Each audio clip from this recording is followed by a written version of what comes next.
What's up, everybody? Welcome to a new episode of Metric, the UX podcast. I'm Michael Schofield. I'm Tim Broadwater. And we're recording. It's not right to say dark early in the morning because it's like 9 and the sun is out where I am. But I just feel incredibly groggy. So how are you doing this morning? I'm great, actually. I think tomorrow's probably going to be worse because it's daylight savings, right? Oh, so sucks.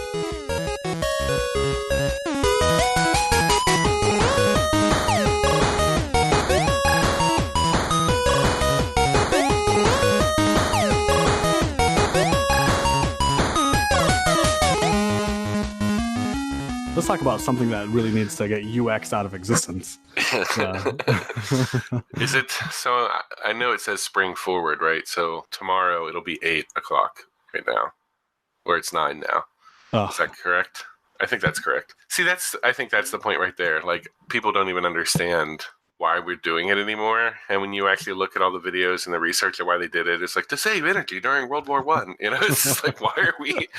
No one's a farmer. I don't get it. Anyways, this might not be a bad transition. So if I recall, like, we were kind of mentally putting together a list to bring back today to talk about these things that kind of like delight us, like in the mundane aspects of our lives. And I just kind of want to dovetail right into that, right into your World War I example, because so I just spent a few days in Austin where I was invited to give like a workshop on service design. They had this cold snap where Austin was like unseasonably chilly. It was 30 degrees and they're not used to it. So the Airbnb that I was staying at had no heat. And so I spent like 3 days there, and they had space heaters in this Airbnb, but they didn't have like a central heat. And no one had been the negative part of like Airbnbs. I just stayed in one, and it's like all the details that you take for granted and amenities in a hotel you can sometimes not get in an Airbnb. It's never something that I would have thought to ask. It was like I was like, great, I have shelter on a chilly day, but hey, you know what? Like, it makes sense that places in Austin, they have central air, but they might not have central heating because they don't tend to need it. I'm feeling it. Like, I'm feeling like I think I like caught a bug or something like that. So I just from the temperature. Well, I meant like sleeping for like 3 hours, 3 days and like inside, but it was brisk and just I'm so unacclimated to any kind of hardship that it was the worst. The most important question being, it's like when you were in Austin, Texas, did you go to a Torchy's Tacos? No, not this time, but I have been to one. Okay. It's wonderful. We took this Uber after the conference, and I'm feeling barbecue, and we picked whatever number 1 or number 2 was off of Yelp. So we get this Uber, and he's like, where are you going? It's like, we're going to get some barbecue. We're going to this place called like Terry Black's. It's number 2 on Yelp. It looks pretty good. And he's like, nah. It's like that. It's like the best barbecue isn't on Yelp. And we're like, oh, it's like I want to take you to Black's, and we're like, well, that's where we're going. And he's like, no, not Terry Black's barbecue. I'm gonna take you there. Like, but no lie, we arrived to this smokehouse that as soon as we walk in, he's like, all right, it's like, you're gonna order a fatty on a bun and a sausage link or a sausage ring. And so we did, or I did, and it was the best experience of that entire weekend.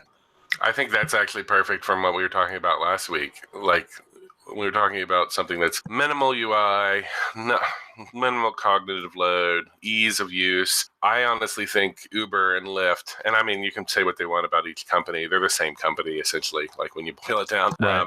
That experience is phenomenal. That, basically you're tapping into the towny knowledge, right, of people when you go to a place you're not familiar with, and you're like, oh, we're going to check out this Yelp review. And they're like, have you thought about this local place no one's ever heard of? And then I would say like 90% of the time you have a positive experience. I don't know the people who have bad experiences with Uber or Lyft. I've never had one. I've always had really good ones, but I talk to the driver and I ask them questions, and so maybe that's a part of it. No, I think so. And sometimes you end up with one who has, like super positive ratings or whatever, but they are just not a chatter. If they match up positive ratings with positive ratings, because you're rated too as a driver or as a rider. I would assume they do. Yeah, because I would assume that you would want that. And I've never been on the other side like a driver. But I would assume you could say, like, I don't want to take rides that are not at least a 3-star because they're Yeah. buttheads. Yeah. Well, like now I want to start taking rides or preferring rides by like personality, right? Like it's like I want someone who's a 5-star driver and like has great recommendations or something like that. When I was in Austin, I was on Uber and I was at a UX conference, and basically, like, everyone's like, Franklin's Barbecue, and go there, and it's like you have to get in line at 4 a.m. to get something at 11.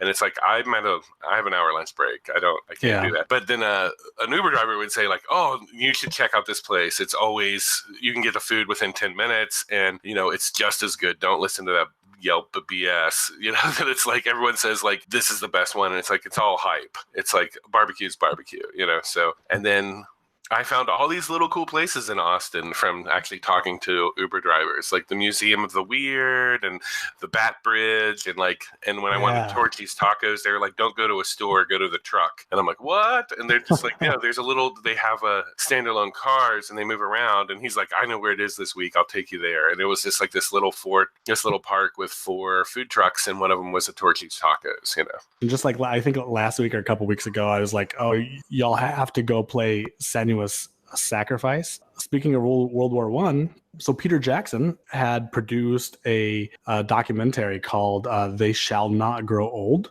a nonprofit, I think, museum. They approached him years ago with all of this archived footage of the Great War. And we've all seen this. They're moving at kind of like hyperspeed as they walk down the street. It's obviously silent because it's the 19-teens. They have sepia. They have scratches all over the film. It's their turn of the century film experience. And they approached him with all this footage and said, like, I think you can have all this footage for free. And so what he ended up doing was investing a lot of his team's time and technology over months and years in trying to clean up that footage. They slowed it down. They hired voice actors to lip sync. They hired lip readers and voice actors to lip sync over, these silent conversations that are captured on film. And then they colorized it. And this is a documentary, you're saying? It is. The first 20 minutes is narrative over this old footage.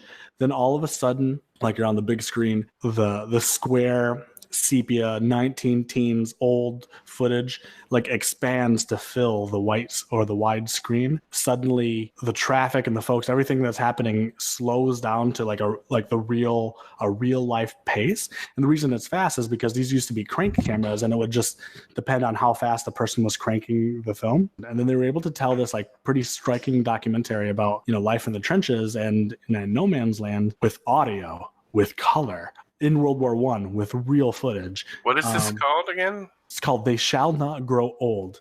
I would have never expected to encounter, for lack of a better word, something I didn't expect, right? This kind of like what Peter Jackson did with this footage was mesmerizing, and it raised the bar of documentary, especially in terms of using this old like public domain footage. And he was able to present it in a way that appeals to like modern audience. That's actually really on point or in line with what you were saying about Senua's Sacrifice. When you were saying that in Senua's Sacrifice, there's no HUD or user interface or tutorial, but you're kind of finding out that I think I'm remembering this correctly, that her dead tribes people or elders are voices in her head or schizophrenia. Right. You don't know. And that's what's telling you and giving you cues in the thing. So it's basically the medium itself is teaching the player how to go through the game. Using a documentary with having a documentary with a video of the time, but then repurposed in a format to actually say, relay the content is ingenious. I mean, why try to obfuscate it or take it away? Like, I feel this happens a lot, and I see this a lot. And anytime I've tried to do certifications online recently or courses online, or I think the first thing is like, okay, we're going to try to figure out a way to do blah, blah, blah exercise. The first thing that people do is like, let's make an app. Okay, here's our app screen and here's our app window. And it's just like, A, it's kind of, you're already jumping to a solution, but B, like, it's like, I think it's indicative of that kind of, let's get a framework, let's get like, maybe not an API, or let's get like something to start us in our place. And it's like, maybe think about the problem more and think about what the best way is to not just onboard the user, but kind of move it. And I think people respond to those experiences, right? Like, I think when people see it in a game or a documentary, like you say, they're just like, this is a whole new level. This is more meaningful, and it makes much more of an impression on them. You make a great point about the assumptions that you make when you're like, oh, all right, we're going to solve this with an app without asking, the real question as to, whether this is best solved by an app. So in like both experiences have these kind of like documentaries, kind of like behind the scenes interviews and stuff. And what was true for both of them was that they approached the original material and the original problem and let that dictate what the solution was, and did due diligence during like a deep discovery phase without any idea of what the solution might be. This is exactly the same with the Ouija board. I don't know if not the Milton Bradley, like voodoo kind of black arts. What? The Ouija board as it's used in aircraft carriers. Have you ever heard of like the Ouija board or? No, sorry. Like, yeah, because I'm thinking, so like this ice cold Airbnb I stayed at was basically the kind of Airbnb that I, as you're gonna get possessed. No, as a corporatized like ex goth or whatever. This is precisely the Airbnb that I would have had, and he had decorated it with Ouija boards. Oh my god! Are you safe? Are you okay? Weird serendipity. I don't know. Like, have you been seeing things? Has people been coming to you and telling you things? I was like, I don't know. It's like, what's gonna happen? We're gonna publish Metric episode 70. It's a one-sided conversation because Tim was never there. No, so.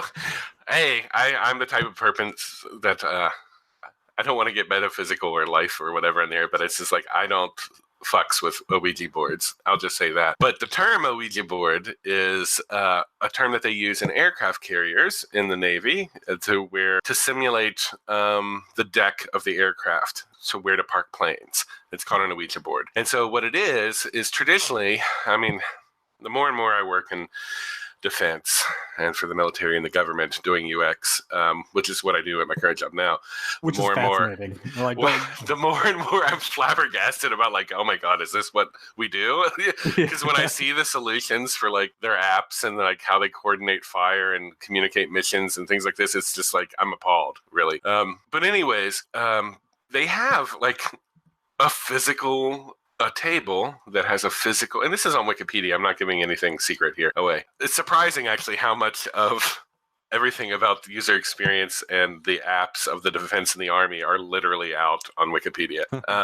But anyways, they have this drawing, like to scale, of like what the top of the aircraft carrier looks like, and they have little toy planes that are actually toys that they use to put them in place, and they have stickers and flags that go on them to let them know if they're in repair, it's red, or if it's being refueled, it's maybe yellow, if it's good to go, it's green, or whatever. And so when you talk about the simplest medium and format and letting the problem and the parameters be dictated of like, how are we going to build a solution for this? Well, let's really dive into the problem and let that do it. They found out that, we can make an app, we can try to do a digital display, we can put it in a touch screen, but honestly, what's the most useful way to solve this kind of UX problem is that we have toy planes with flags and we move them around, and that's literally the best way to be like, we cannot park any more planes on the aft side of the carrier because it's already full. We're going to have to divert them to here. And you think that's wow, there would be a much more sophisticated or digital or technologically savvy solution for it. But it turns out that is so much more easy to, all the information is there. It is kind of in physical objects. You can look at it and you can get like hundreds of data points from it. And it's easy to manipulate and move. And under attack, when electricity is the first thing to go out, bam, we still have this board that shows our status, right? And so it's kind of like the best solution for the scenario. And, it's the best that has minimal onboarding for a new person. It's like, hey, these are our planes. If they have these flags, they're these colors. That's where they mean.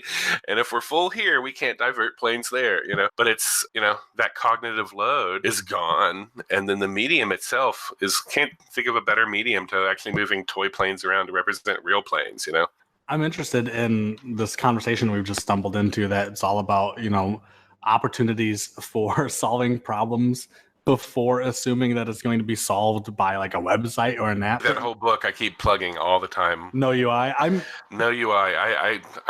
I know I've said it in every single episode, but it's like it really changed. I read it my last year when I worked at higher ed libraries, and it really changed my perspective on user experience in regards to we are just obsessed with putting digital solutions and UIs on things to solve problems. And in fact, sometimes that it's like a burger joint that just leaves the tickets at the table that says, "Oh, just fill out what you want on your burger," and and that's the best way for gets picked up by a server that goes to the kitchen, the cook fills it out, and then it comes on your, "Hey, this is what you ordered. It says your name on it, and this is it. We built it exactly the way." You could put a digital app to where you have people waiting in line to fill out what their burger once, and that could print out a receipt that goes to the kitchen and does it. It's just like, it's just easier, and it works for the, the service and experience of a restaurant to have little pencils at each table and a little build your own burger thing. Have you ever been to a place like that before?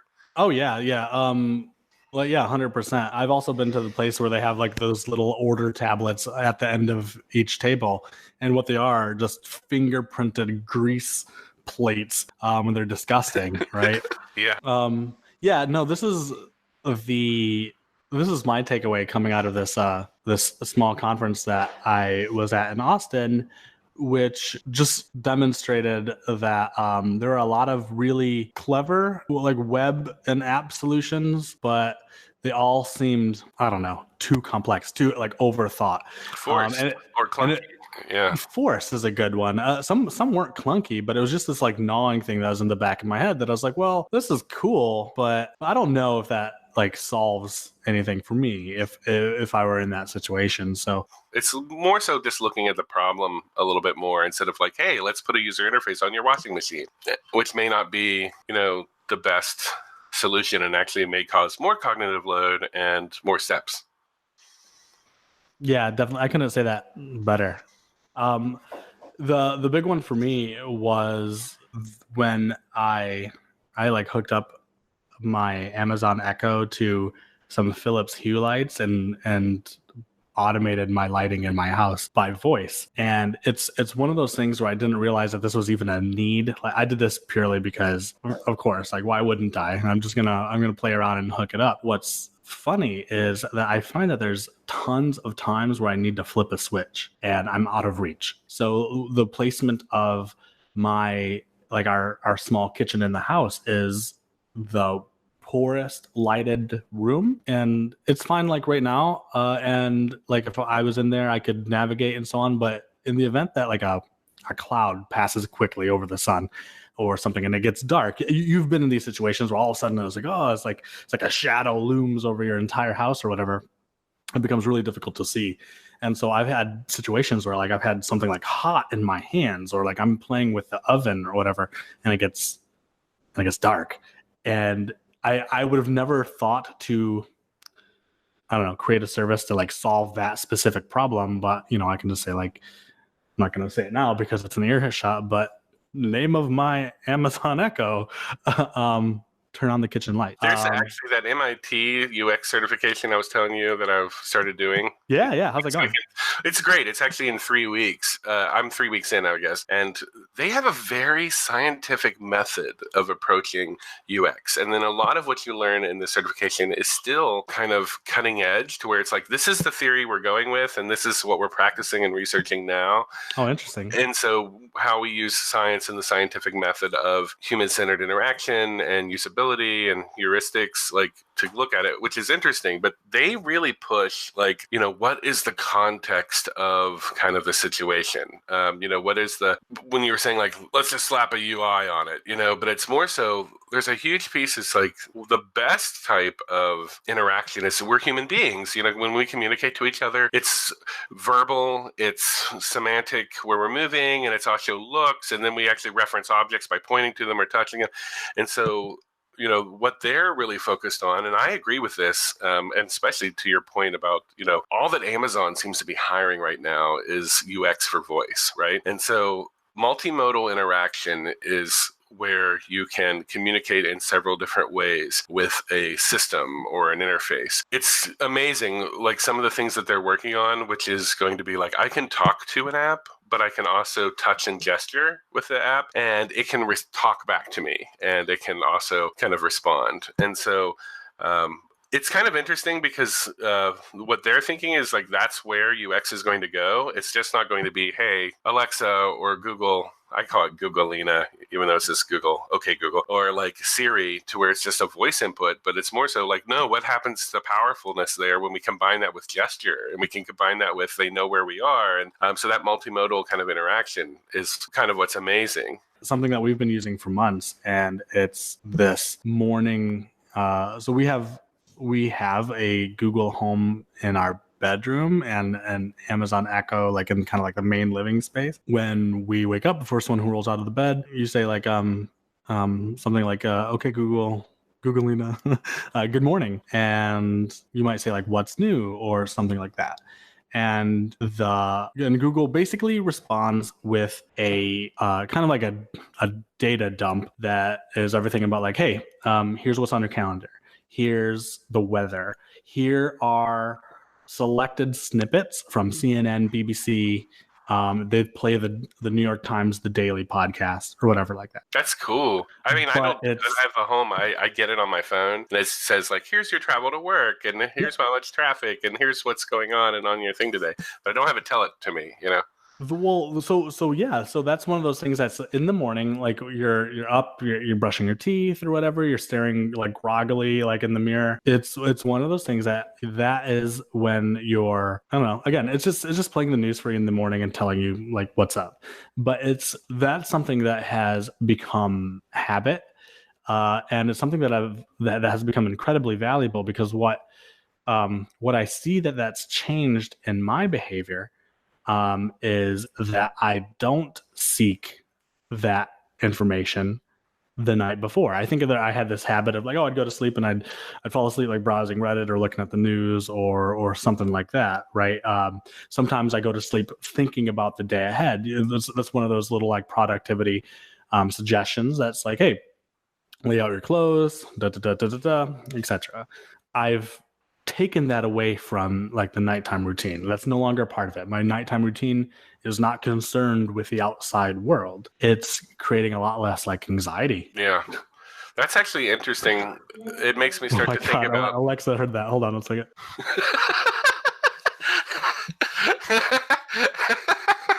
I'm sorry. It's just like that's like the bane of voice interaction. It's like she who will not be named. Turn on my lights.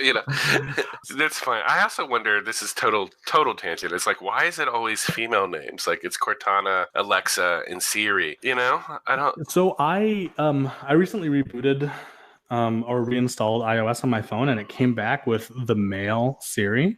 Oh, okay. And I haven't changed it back only because, you know what? I just don't use Siri that often. There's a friend of mine has like a Garmin or a TomTom, and you can download Darth Vader's voice, and you can download like Homer Simpson's voice, but you can also do Snoop Dogg. That's awesome. Like the default Australian or Scottish one are hilarious. Those are the ones, not hilarious, but I mean, I think those are the most entertaining, and those are the ones I want to listen to. I like the idea of like releasing like a Scottish brogue that is so thick it's inaudible, right? I've been thinking pretty hard about how you develop for this kind of opportunity, even if you don't know what that opportunity is. So all of this is really interesting. I love the idea of zero web. Maybe it's web. Maybe zero web is not appropriate because everything's the web, but zero user interface or no UI. I love these. This is the space that has really captured my imagination. Yeah, there's like a responsive web app or a native app or, a progressive web app or whatever. I mean, those are all great and maybe a solution. It's almost 50% of a time is building a UI, right? To where not in a bad way, but it's just like, how are we going to see and test if a human can use and understand in a screen how to do the things that we're wanting them to do? That's maybe aggregating, pulling in APIs, or doing even CRUD for like metadata, or like, I don't, whatever, right? But I'm also like kind of interested as well when you were talking about how can UX reduce anxiety? How does it function like in emergency situations, and how can it, like, even things with mental health, like help with depression, or help with, kind of situations that are like that, so improving the quality of life. This might be like an interesting thread to follow up on next time. I like this kind of I like this train of thought. There's a couple ways we could take it just by things that you mentioned in the last minute. Services and curation to reduce the signal, not just improve the signal to noise ratio, but reduce the signal entirely. I don't look at the news deliberately every day, except for that little blip in the morning where I'm only partially paying attention because I just woke up or whatever. And that's because the news is consistently bad. And Yeah. right. And I have found that in terms of like my personal headspace, I'm in a much better area. And the news that matters will continue to matter Sunday mornings when I read the news. Like I want an update every other day.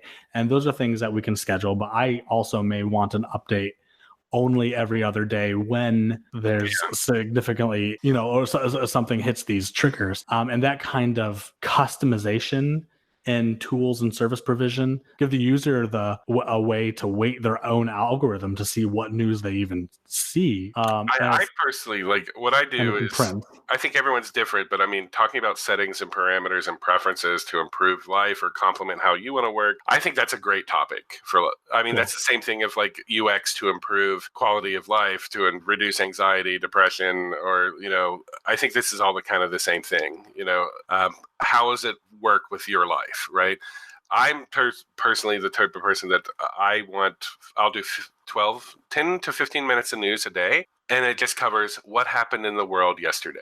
That's all that I want. And so I actually have a specific thing I can talk about next time. That's how I do that. And it's just like, I do this first thing of my day, and then it's over, and I'm done. And then I don't do it again until the next day. And technology has allowed me to do that. How I can subscribe to a subset of a feed, so I think that's a valid topic. Like, yeah, maybe this topic has evolved not just into like UX that reduces anxiety, but really more about like how is it, like what techniques do we use to both stay current, but also not suffer information overload, right? Like think of all the newsletters that you subscribe to, if any.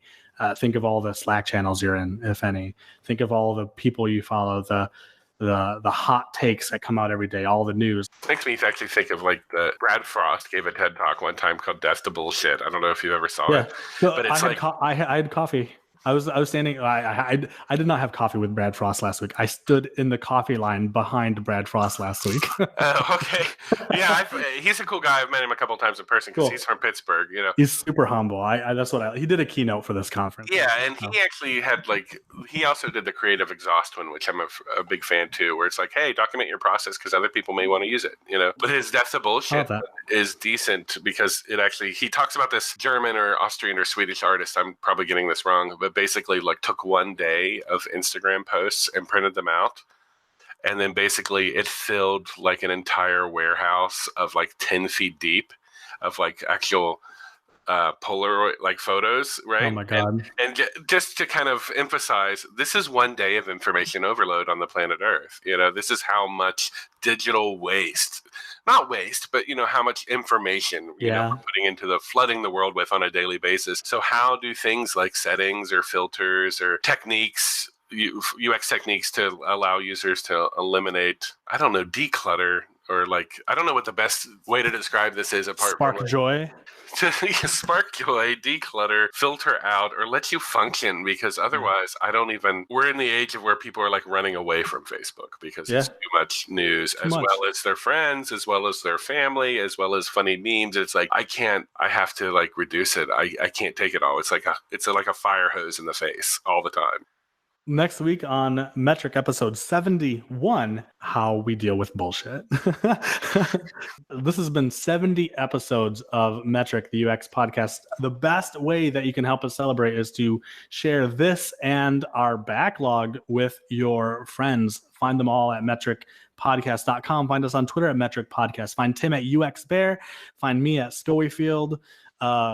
Rate and review us, star heart favorite in your podcatcher of choice. Like, these things help a ton. Thank you so much. You guys heard the spiel. Please review us somewhere positively. If you don't care about us at all, but you're still at the end of this podcast, say so in a comment. That'd be awesome. See you then.